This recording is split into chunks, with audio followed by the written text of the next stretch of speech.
So I've been mixing and mastering the new Axis of Empires album, and I've got 3 tracks done and 6 more to go. And I just put up one of the new songs from the album here on the channel, the song Orthodoxy from the album Heretics and Orthodoxy. And I'll put a link to it in the description below. But if I may be so bold, I think it absolutely slams, and I want you all to go listen to that. Even though I know many of you are tuning in for my, insightful, hopefully insightful commentaries on autism, mental health topics, and the affairs of the world, that's what I actually care about. I could have stopped bobbing this tea bag a long time ago, but it makes me look more nonchalant as I promote my band. Anyway, so the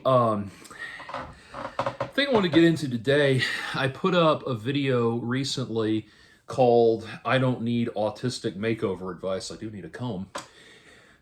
It's called I Don't Need Autistic Makeover Advice. And it was because I was responding to this, one of these dude bro pricks that you get from time to time that comes in like, all right, bro, gonna help you out here, give you some advice that you need to turn your life around. This guy just thinks that he's, he just thinks that he's going to he's going to espouse in a couple of comments something that I haven't heard before in 40 years of being alive. Anyway, you go watch the first video. It was also called I Don't Need Autistic Makeover Advice. And what was interesting was when I told the dude, I said, dude, just stop. You think I haven't heard all this shit before? And he immediately pivoted and just started throwing all of this hateful invective at me. And it became very clear very quickly that he saw me as being very much beneath him. This was a pity. This was done out of pity on his part and all of that. And interestingly enough, I posted to just kind of vent about that and my irritation about that. Go watch the video for a greater explanation of what I'm talking about. But in the previous video, after you check out the new Axis single. But anyway, the thing is, though, what was interesting was a lot of people wrote in to the channel, or to the comments, telling me that they had had similar experiences with people that were going to give them kind of what I call autistic makeover advice. And it's interesting, these people become very, as soon as you decline their very generic, obvious makeover advice, like, oh, really? You mean bathing every day is a desirable, smelling good?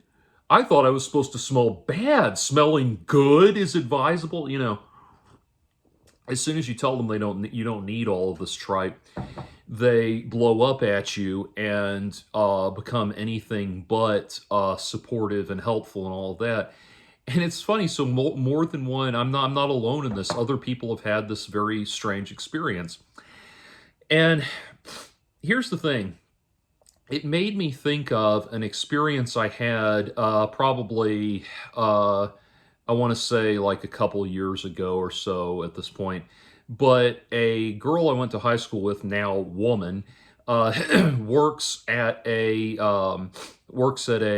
autism center, like a special needs school for autistic kids.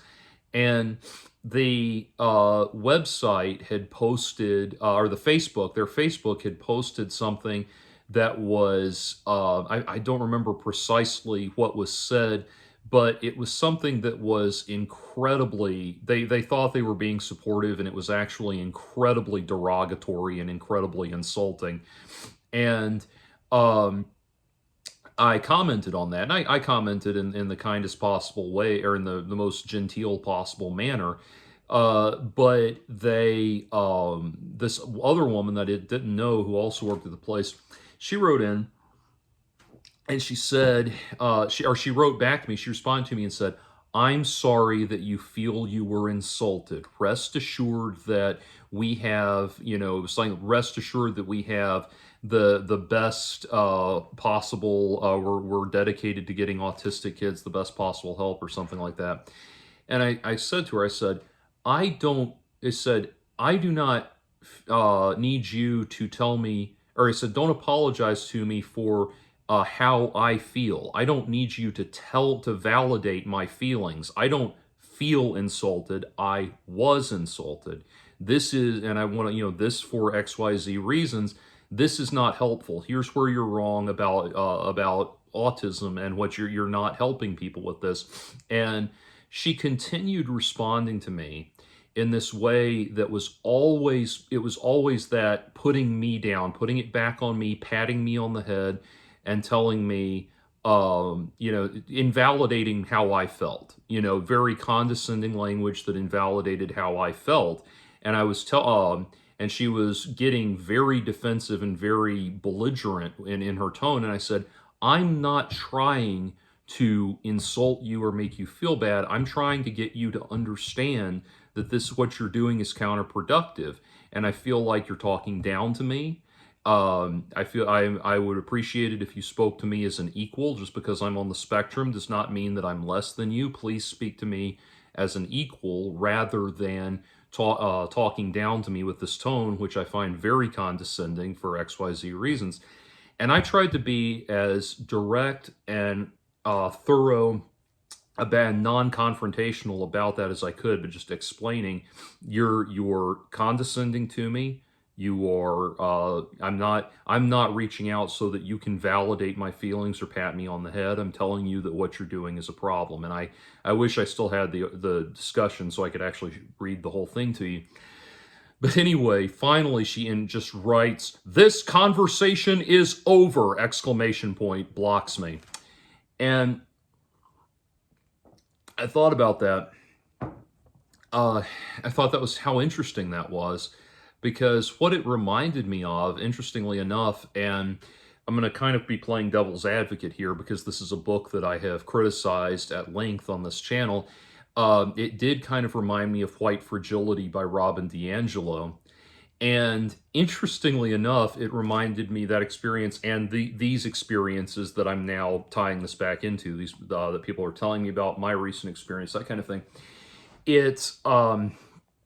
It was interesting because the experience, it both reminded me of the point that the book White Fragility is trying to make, and it reminded me of the asinine, idiotic, ridiculous, over-the-top, absurd way that Robin DiAngelo tries to make that point. So here's the thing. So basically, the premise, if you go fundamentally to the absolute base level premise of what Robin DiAngelo is attempting to tackle in White Fragility, it's not a bad topic to get into. Namely, the idea that there are situations where Black people and other ethnic minorities will find themselves trying to explain something about their situation or about a problematic interaction with a white person, where the white person, instead of listening and realizing, oh, okay, this is what I need to do differently, thank you, I get it, instead of realizing that, they become defensive and they make it about them. They become defensive and make it about them and their feelings, when in reality the situation would be more easily resolved if they just listened and understood and, okay, I get where you're coming from, my apologies, do better in the future.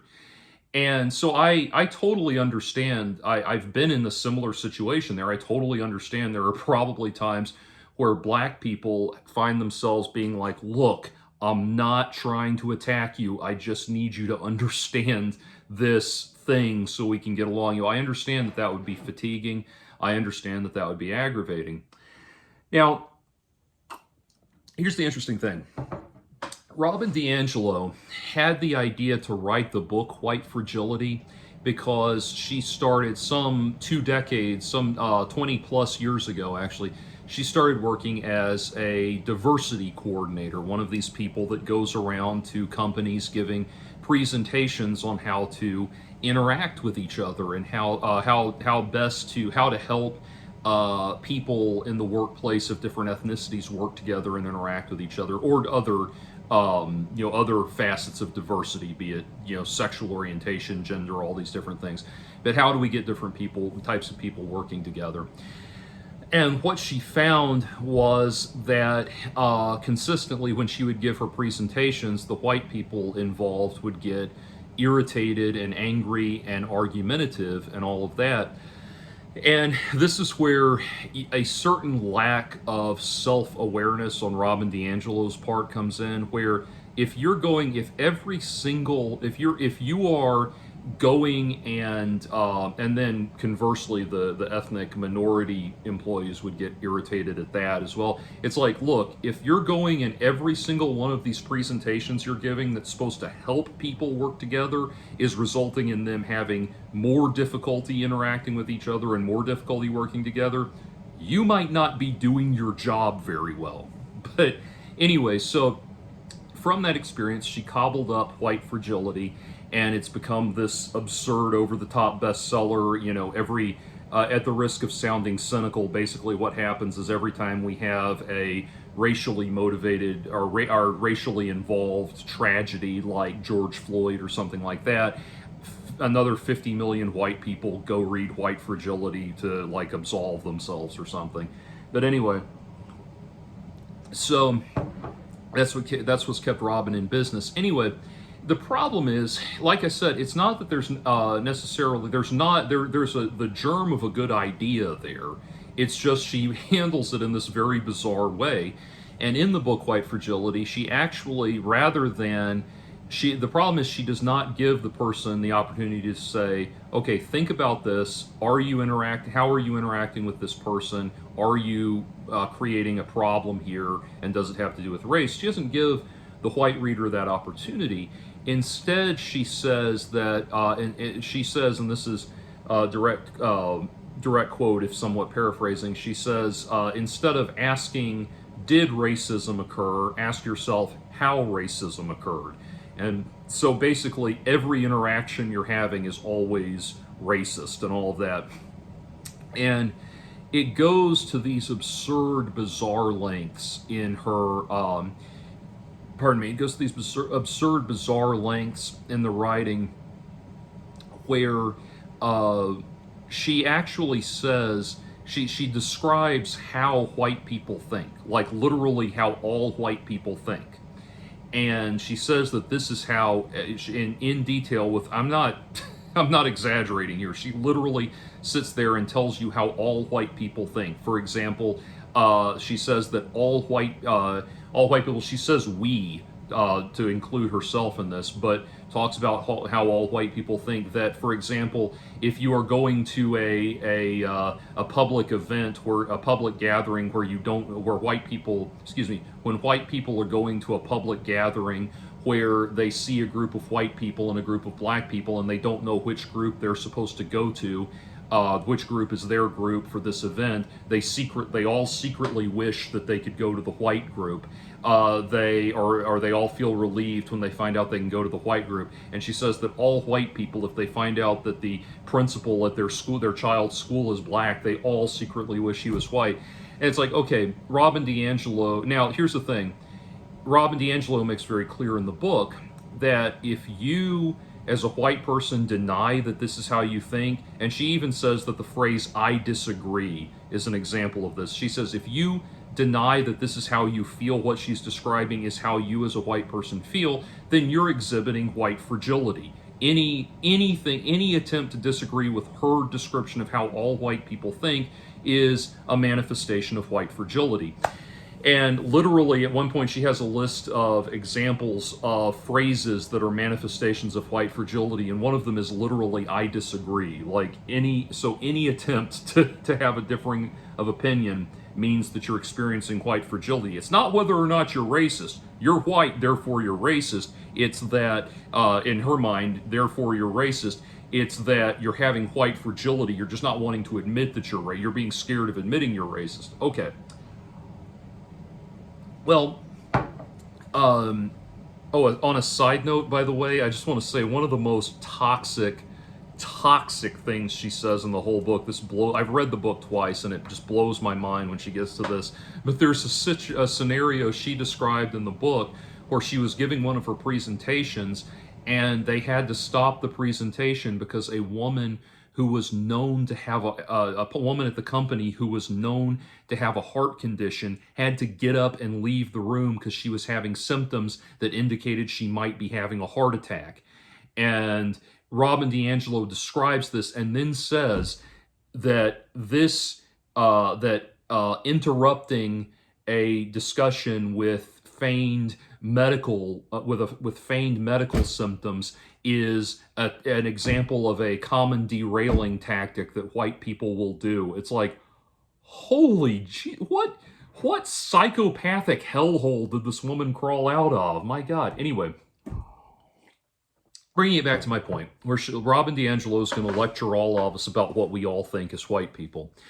Well, we can ascertain from this, Robin DiAngelo does not know what all white people think. She does not know what all people of any group think. But we can definitely ascertain that Robin DiAngelo thinks all of these things.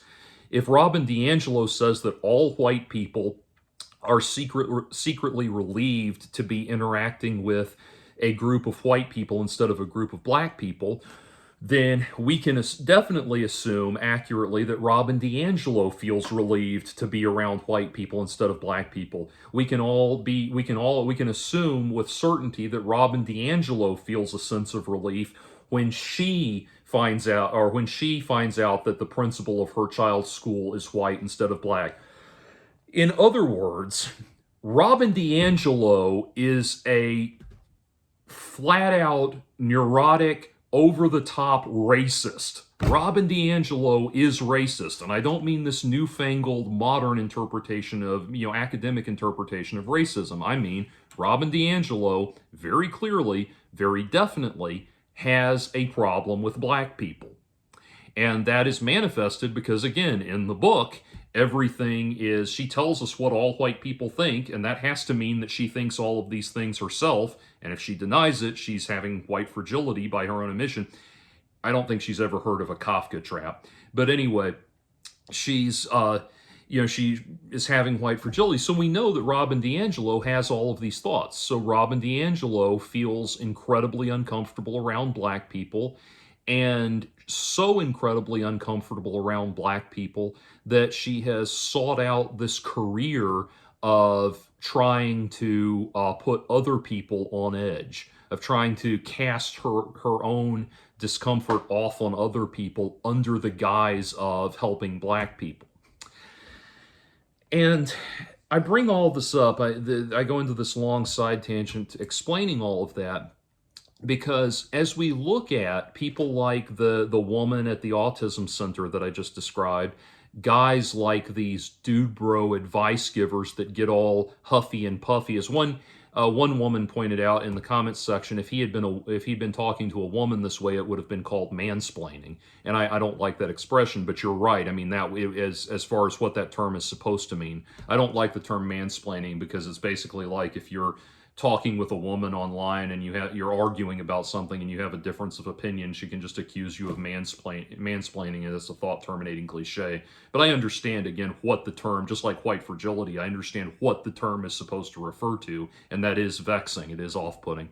Anyway, so you're right. That's exactly what it would have been if he had been giving all of this unsolicited, unwanted advice to a woman. He thinks he can turn this on an autistic man without even having the courtesy to say, "May I give you some advice?" I mean, even that is too much to ask. He just starts unloading on you. Anyway, so all of these examples are, I think, come down to something similar to what Robin DiAngelo is no doubt experiencing.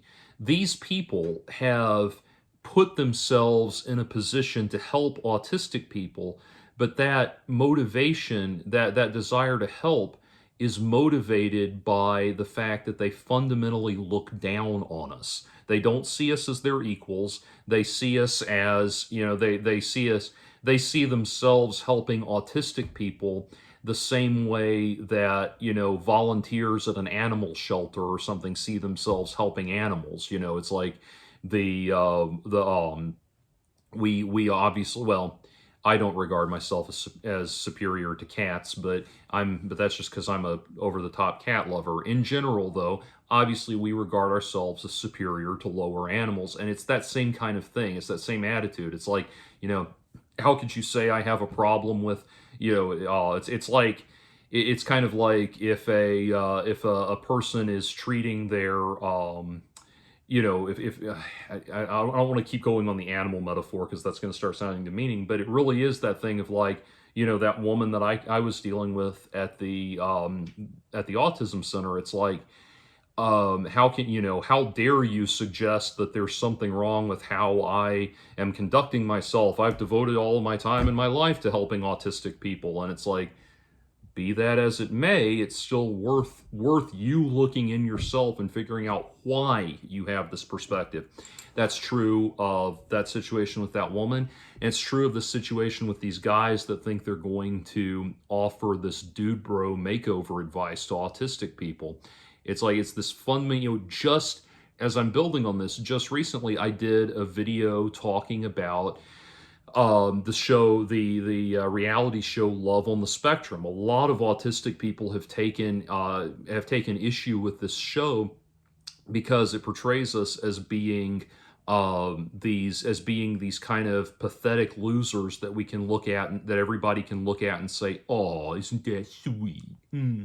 Look at the little funny clown people, the little silly funny clown people parading around like they're normal, just like the rest of us. Isn't that cute? We're so happy for them." Meanwhile, as the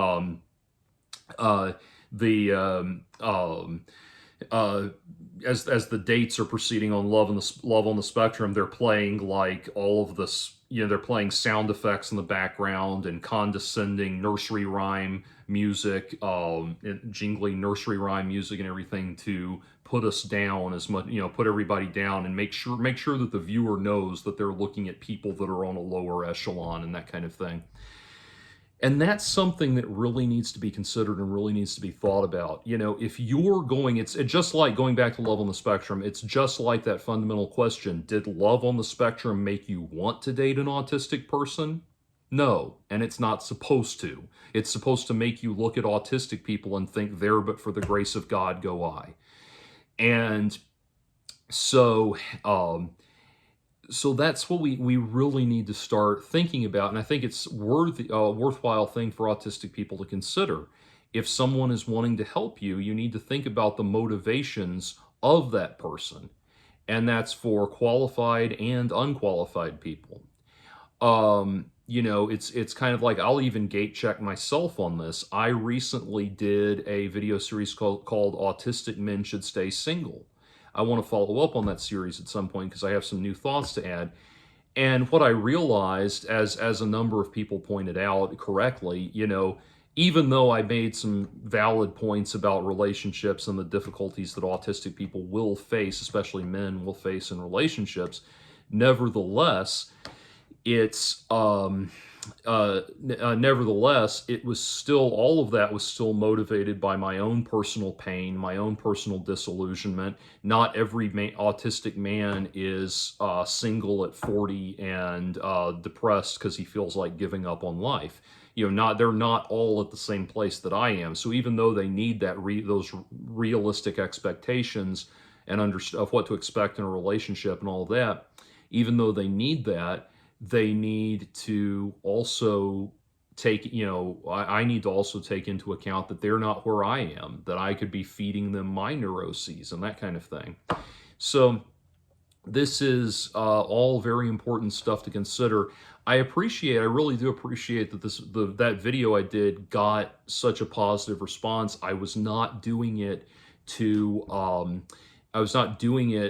thinking that it would be that popular or get that much response. I was really just kind of venting on my own. But I think this opens up a really good topic of discussion. If you're going to help autistic people, you need to, you really need to think about how you view them. Do you view them as being less than you, or on a lower echelon? It's kind, I gave you the perfect example. It's kind of like, there's an episode of Family Guy where Peter Griffin finds out he's retarded, And obviously, retarded is no longer an acceptable expression, but you can always say the word when with regards to people like Peter Griffin. But anyway, Peter finds out that he's retarded, and the doctor holds up this chart from the test and says, as you can see, Peter is just over the line for mental retardation. And Peter looks at it and says, don't you mean just under the line? And the doctor says, the day I'm corrected by a And that's the thing. That's the reaction that these people are having.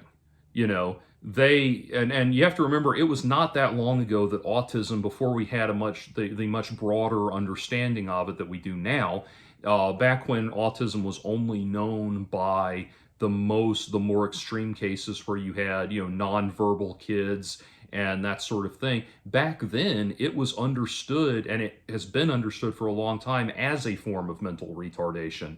And that's certainly not something that's, that anybody wants to hear, but it was viewed that way. And so that attitude, that with any of these people, you have to be on the lookout fundamentally for the ones that, when you disagree with them or challenge what they're saying, or even just tell them you don't need to hear you're not interested in what they have to say, there's going to be people that have that reaction of, the day I'm corrected by that kind of thing. That's out there, and it's worth considering that it's out there.